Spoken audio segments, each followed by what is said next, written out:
Welcome to our deep dive, and today we're going to be kind of unraveling one of history's darkest chapters, the Black Death.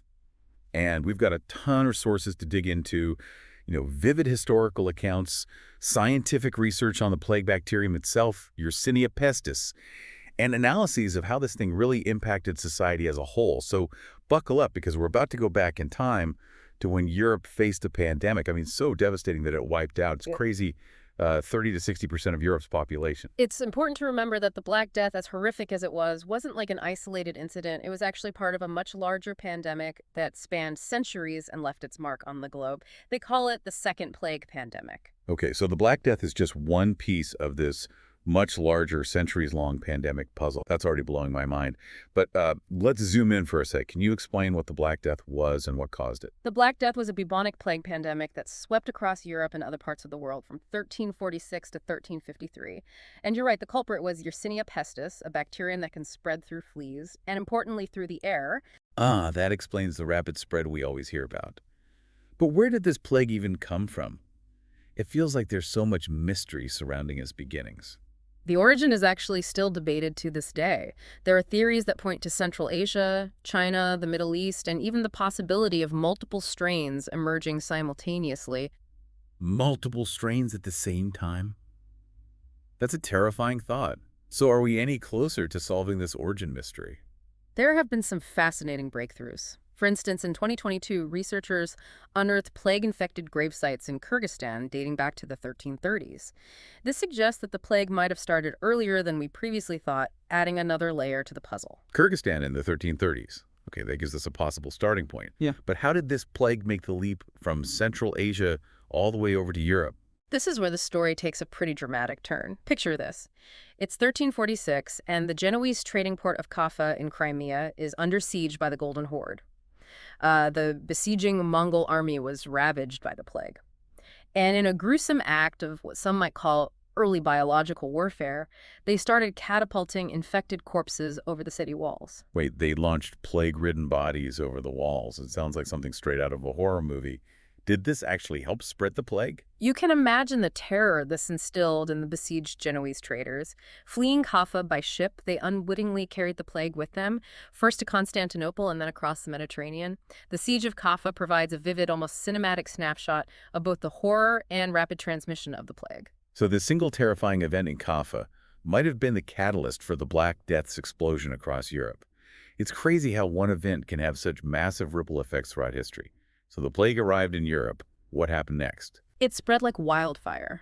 By 1347, the Black Death had reached Italy, and from there it just swept across France, Spain, Portugal, England, Germany, Scotland, and Scandinavia. The plague's ability to spread through the air in its pneumonic form meant that it could move with incredible speed and devastation. It's hard to even comprehend the fear people must have felt as this invisible enemy just swept across the continent. Yeah. Could you describe what it was like to actually experience the plague? What were the symptoms? Imagine a sudden, intense fever spiking to 104 degrees or even higher. This was accompanied by excruciating headaches, chills that racked your body, and joints that screamed in pain. Then came the nausea, the relentless vomiting, and an overwhelming sense of weakness that left you barely able to move. It sounds absolutely debilitating even in the early stages. We've all heard about the buboes, but those weren't the first sign, were they? No, the buboes, which gave the bubonic plague its name, typically appeared later. Imagine these excruciatingly painful swellings as large as apples or eggs, erupting in your groin, your neck, and your armpits. They oozed pus and blood. The Italian writer Boccaccio described them as being like tumors. It's hard to even imagine the pain and suffering. And to think this was just one form of the plague? Sadly, you're right. In addition to the bubonic plague, there was the pneumonic plague, which attacked the lungs. It caused violent coughing, bloody sputum, and severe respiratory distress. And then there was the rarest and deadliest form, septicemic plague. With this form, the infection entered the bloodstream, causing high fevers and purplish patches on the skin as the blood began to clot throughout the body. Each one more terrifying than the last. It's no wonder this plague caused such widespread panic and death. But knowing what we know now about germs and sanitation, how did people in the 14th century try to combat this nightmare? Well, you have to remember that hygiene and sanitation in medieval Europe were, let's just say, far from ideal. Cities like London and Paris were overflowing with garbage, human waste, and animals roaming freely. This created the perfect breeding ground for disease. So the conditions were already ripe for a pandemic, even without the plague. I can only imagine how much this lack of sanitation amplified the Black Death's impact. You're absolutely right. The sad truth is that many of the practices at the time, like bloodletting or using perfumes to ward off bad smells, actually did more harm than good. People didn't understand how diseases were transmitted, so they had no effective way to prevent the spread. It must have felt like they were fighting an invisible enemy in the dark. So this lack of understanding, coupled with the horrific symptoms and the sheer scale of the outbreak, I can't even begin to imagine the impact this must have had on European society.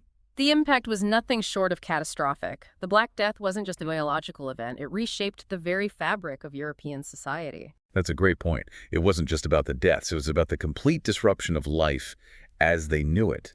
Let's dig into that a bit. How did the Black Death transform Europe? Well, for starters, the sheer number of deaths led to a massive labor shortage. This had a profound impact on the economy. Wages soared as landowners desperately tried to attract workers, but this also led to runaway inflation. The old economic order was thrown into chaos. It's like a domino effect. One massive change leads to a cascade of other disruptions. Did this economic chaos lead to social unrest as well? Absolutely. The Black Death heightened existing social tensions and anxieties. Fear and desperation often lead to scapegoating, and sadly, this was no exception. Jews and other marginalized groups were often blamed for the plague, facing persecution and violence. It's a tragic reminder of how fear and ignorance can lead to such dark consequences. But beyond the immediate chaos and suffering, did the Black Death have any long-term impacts on European society? Did it change Europe forever? Yes. The Black Death is considered a major turning point in European history. For one, it's widely believed to have contributed to the decline of feudalism. With such a drastic reduction in the labor force, the traditional power dynamics between lords and peasants shifted. Peasants had more bargaining power, demanding higher wages and better conditions. The old feudal order began to crumble, paving the way for new social and economic structures to emerge. So in a way, the Black Death, horrific as it was, may have unintentionally helped to break down the rigid social structures of medieval Europe. That's one way to look at it. The plague forced European society to adapt and evolve. It challenged existing hierarchies and power structures, and it even led to the adoption of a word we still use today: quarantine. Wait, quarantine comes from the Black Death. Yes. The city-state of Ragusa, now Dubrovnik in Croatia, implemented a 40-day isolation period for ships arriving from plague-stricken areas. They called it quarantino, from the Italian word for 40. This practice, born out of desperation, became a cornerstone of public health measures for centuries to come. It's fascinating how a word born out of such a dark period in history is still relevant today. So the Black Death had this massive immediate impact, and then these long-term consequences that rippled through history. But it didn't just vanish after 1353, did it? You're right. The Black Death's shadow stretched far beyond that initial wave. Plague outbreaks continued to haunt Europe and the Mediterranean for centuries. So these later outbreaks, were they like echoes of the Black Death, reminding people of the terror they had endured? Exactly. And these weren't just minor occurrences. These outbreaks were still devastating. France, for example, lost almost 1 million people to plague in the early 1600s. Imagine the psychological impact of living under this recurring threat, the constant fear of a resurgence. It's hard to grasp that level of recurring devastation. So the Black Death wasn't a one-time event. It was a recurring nightmare that shaped European history and psychology for generations. It makes you wonder, could something like this happen again? That's a question that's worth exploring. Yeah. Because as much as the Black Death is a story of the past, it also holds some unsettling relevance to the present. That's a thought-provoking point. And before we delve into the modern-day relevance of the Black Death, let's pause for a moment and reflect on what we've learned so far. Take a moment to consider the scale of this pandemic, the terror it inspired, and the profound ways in which it reshaped European society. It's a story that continues to captivate and challenge us even centuries later. It's a story that reminds us of the power of disease to shape history and the resilience of the human spirit in the face of unimaginable challenges. We'll be back in a moment to continue our deep dives into the Black Death. And we're back continuing our deep dive into the Black Death. Before we paused, you were talking about how the Black Death still holds relevance for us today. It's a chilling thought, but I think you're right. After all, we just lived through a global pandemic ourselves. Exactly. The Black Death serves as a potent reminder that infectious diseases are a constant threat. No matter how advanced our technology or medicine becomes. You know, it's fascinating to think that as terrifying as the Black Death was, it actually forced people to start questioning some of their long-held beliefs about disease. Back then, people believed that diseases were caused by bad air, right? What they called miasma.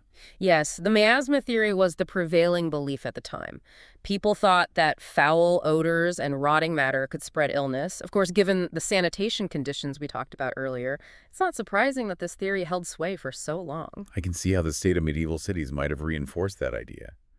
But the Black Death, with its rapid spread and devastating effects, challenged that view, didn't it? Absolutely. The Black Death, despite its horrors, actually became a catalyst for a shift in thinking about disease. People began observing patterns, noticing how the illness seemed to spread through contact with the sick or their belongings. This observation, even without the scientific tools to identify the actual bacterium, marked a turning point in our understanding of contagion. It was a slow process, but the seeds of a more scientific approach to medicine were sown during this period. So even in the midst of unimaginable suffering, the Black Death pushed people to start questioning old assumptions and seeking new explanations. That's fascinating. It makes you realize how even the darkest events can sometimes lead to unexpected advancements. But I want to shift gears for a moment and talk about the human side of this story. How do people cope with the immense scale of death and suffering they witnessed during the Black Death? It's a crucial question. You see, the Black Death wasn't just a biological event, it was a deeply human one. It forced people to confront their own mortality, their faith, and their relationship with society in ways they had never imagined. I can imagine it sparked a lot of existential questions. How do you make sense of such widespread death and suffering? Where do you turn for comfort or explanation? Exactly. Some found solace in their faith, seeking meaning and comfort in religious beliefs. Others turned to art and literature, expressing their grief and trying to make sense of the chaos through creative expression. Boccaccio's Decameron, for instance, tells the story of a group of young people who escape the plague and entertain each other with stories. It's a fascinating example of how creativity can flourish even in the darkest of times. It's almost like storytelling became a way to cope, to find a glimmer of light amidst the darkness. But as you mentioned earlier, the Black Death also brought out the worst in some people. Sadly, you're right. Fear and panic led to scapegoating and persecution. Jews, foreigners, and other marginalized groups were often blamed for the plague, becoming targets of violence and discrimination. This dark side of human nature, sadly, is a recurring theme throughout history. It's a stark reminder of how easily fear can turn into hatred and violence. But were there any stories of hope, of resilience that emerged from this period? Absolutely. Amidst the tragedy, there were countless acts of courage and compassion. People risked their lives to care for the sick, often with little understanding of how to protect themselves. Priests comforted the dying, offering spiritual solace in their final moments. These stories of selflessness and resilience were just as important to remember as the tales of fear and suffering. You're right. It's essential to acknowledge both the darkness and the light that emerged from this period. And speaking of acknowledging the full scope of this event, I realize we've been so focused on Europe that we haven't really talked about the Black Death's impact on the rest of the world. It wasn't just a European crisis, was it? No, it wasn't. The Black Death had a devastating impact on the Middle East and North Africa as well. Just like in Europe, the plague spread rapidly through trade routes, ravaging cities like Cairo, Alexandria, and Damascus. So the Black Death was a truly global pandemic. It's a reminder that diseases don't respect borders, and their impact can be felt far and wide. We've explored the Black Death's origin, spread devastating consequences, and even its impact on other parts of the world. But one question that keeps coming back to me is this. Did the Black Death have any positive consequences? Is it even possible to find a silver lining in such a dark cloud? It's a thought-provoking question. It's challenging, of course, to talk about positive consequences when faced with such widespread death and suffering. But if we look carefully, we can see some ways in which the Black Death perhaps indirectly led to some positive changes. Okay, I'm intrigued. How could something so devastating possibly have positive consequences? Well, as we discussed earlier, the massive loss of life led to a labor shortage. This, in turn, gave peasants and laborers more leverage. They could demand higher wages, and they were no longer as tightly bound to the land as they had been under the feudal system. So a shift in power dynamics that benefited those who had traditionally held less power. Yes. It's considered a contributing factor to the decline of feudalism and the rise of a more market-based economy in Europe. The plague, in a way, disrupted the existing social and economic order, creating space for new systems to emerge. It's a reminder that even the most devastating events can sometimes lead to unexpected shifts and changes. Were there other unforeseen consequences? The Black Death also spurred innovation. Faced with such a massive loss of life, there was a pressing need for more efficient ways of doing things. This led to advancements in agriculture and technology. Necessity truly became the mother of invention. It's fascinating how a crisis can force societies to adapt and innovate. But didn't you also mention something about the Black Death's impact on art and literature? Yes. The Black Death had a profound impact on artistic and literary expression. It forced people to confront their mortality, to grapple with the fragility of life. These themes became central to much of the art and literature of the time, leading to a period of profound reflection and creative exploration. We see it in the somber paintings, the haunting poetry, and the philosophical writings that emerged from this period. So in a way, the Black Death, while undeniably a tragedy, also inspired a period of intense introspection and artistic expression. It's a reminder that even in the face of darkness, the human spirit can find ways to find meaning and to express hope. We've covered so much ground in this deep dive, exploring the Black Death's origins, its devastating consequences, its impact on culture and society, and even its lingering relevance for the modern world. But as we approach the end of our exploration, I'm curious to hear your thoughts on this. If the Black Death happened today with all our scientific knowledge and technological advancements, how do you think our world would fare? That's a truly fascinating and provocative question. It's one that forces us to confront the Black Death not just as a historical event, but as a thought experiment, a way to assess our own preparedness and resilience in the face of a similar threat. It's easy to assume that with modern medicine and technology, we would handle it much better. But as we saw with the recent pandemic, even with all our advancements, infectious diseases can still disrupt our world in profound ways. You raise an important point. Let's delve into this what-if scenario and explore how the Black Death might unfold in our modern world. And we're back for the final part of our deep dive into the Black Death. You've painted a vivid picture of the devastation and societal upheaval this pandemic caused. It's hard to fathom something like that happening in our modern world. But as we were discussing before the break, it's a question worth pondering. If the Black Death struck today, how do you think our world would handle it? Well, it is a chilling thought experiment, isn't it? On the surface, we have so much more going for us than our 14th century counterparts did. We have advanced medicine, sophisticated technology, global communication networks. Surely we'd be better equipped to deal with a pandemic of that magnitude. Right. We understand how diseases spread. We have antibiotics, antiviral medications, ventilators, even the possibility of developing a vaccine. We'd be able to identify the bacterium track it spread in real time and hopefully contain outbreaks more effectively. You're highlighting some crucial advantages we have. Imagine scientists around the world collaborating, sharing data, rapidly developing diagnostic tests and treatments. We might even be able to leverage artificial intelligence to model the spread of the disease and predict hotspots, potentially saving countless lives. It's almost like we'd be fighting this invisible enemy with a completely different arsenal. More knowledge, more tools, more ways to communicate and coordinate a global response. But as we learned from the recent pandemic, even with all our advancements, things can still spiral out of control pretty quickly. That's a crucial point. The COVID-19 pandemic exposed vulnerabilities we didn't even realize we had. Global supply chains were disrupted, healthcare systems were overwhelmed, and misinformation spread like wildfire through social media, fueling fear and division. Imagine the economic fallout of a Black Death-level pandemic today. The impact on global trade, travel, and everyday life would be staggering. And you mentioned earlier the potential for the plague bacterium to develop resistance to antibiotics. That's a terrifying thought. If our current treatments become ineffective, we'd be back to square one facing a deadly disease with limited options. It's a stark reminder that we can't afford to become complacent. Antibiotic resistance is a growing global threat, and a Black Death scenario would make this challenge even more urgent.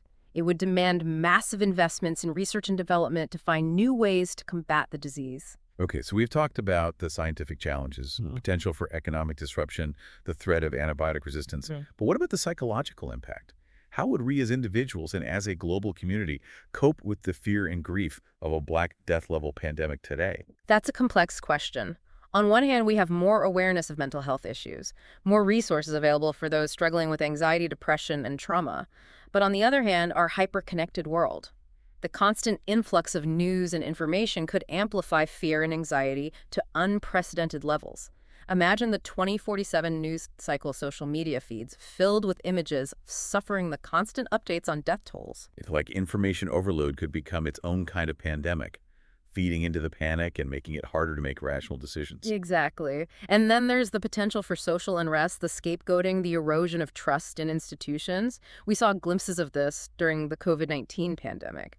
But a Black Death scenario would likely magnify these tensions. It's a sobering thought. It seems like even with all our advancements, a Black Death level pandemic today would still be a global catastrophe. We might be able to mitigate some of the damage, but the human toll, the social and psychological impacts would still be profound. I think that's a realistic assessment. It would test our resilience, our ingenuity, our compassion in ways we can't even fully comprehend. But perhaps there are lessons from the Black Death, both positive and negative, that could help us navigate such a crisis. I'm curious about that. What lessons could we draw from this historical event that might help us face a future pandemic? Well, the Black Death highlights the absolute necessity for robust public health systems. Investing in disease surveillance, early detection mechanisms, and healthcare infrastructure isn't just a good idea, it's essential for our survival. The Black Death also underscores the importance of clear, accurate communication. Combating misinformation, building trust in scientific expertise, and fostering a sense of shared responsibility would be paramount. So being proactive, not reactive when it comes to public health. And fostering a sense of community of shared responsibility instead of succumbing to fear and division. Exactly. We also need to recognize that pandemics like the Black Death expose existing inequalities and vulnerabilities in our societies. Addressing these issues, strengthening social safety nets, and promoting equity and justice should be integral to our pandemic preparedness strategies. Those are all incredibly important lessons. So the Black Death, as devastating as it was, offers us a unique opportunity to reflect on our own vulnerabilities, to learn from the past, and to prepare for the future. Absolutely. It's a story of immense suffering, but also a story of resilience, adaptation, and the enduring power of the human spirit. You know, as we wrap up this deep dive, I'm struck by how relevant this centuries-old event feels to our lives today. It's a reminder that the past isn't just something we read about in history books. It shapes who we are, how we think, and how we respond to the challenges we face. It's a powerful reminder that we're part of a much larger story, a story that spans centuries and connects us to those who came before us. And a story that will continue to unfold long after we're gone. So listeners, as you go about your day, consider this. How has the Black Death, this echo from the past, shaped the world we live in today? And how can we use its lessons to build a more resilient, compassionate, and prepared future? Thanks for joining us on this deep dive into one of history's most transformative events. Until next time, stay curious.